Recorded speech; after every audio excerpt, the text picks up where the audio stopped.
A little lad helped steer the boat in 1963. That little lad from yesterday, wherever can he be? They're heading off to Scroby Sands, and there they'll see the seals. Does he remember that old trip? I wonder how he feels. A visitor to Yarmouth town, so far off in the past.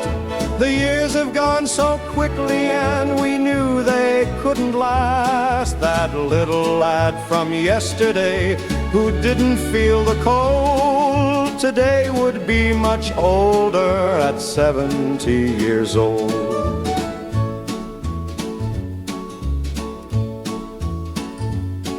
A holiday in Yarmouth, a memory to share. It had some type of magic, it had a certain flair.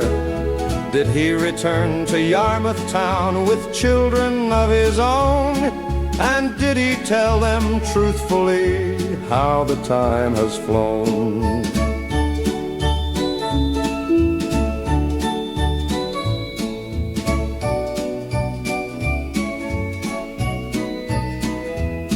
That little lad from yesterday, who didn't feel the cold, today would be much older at 70 years old.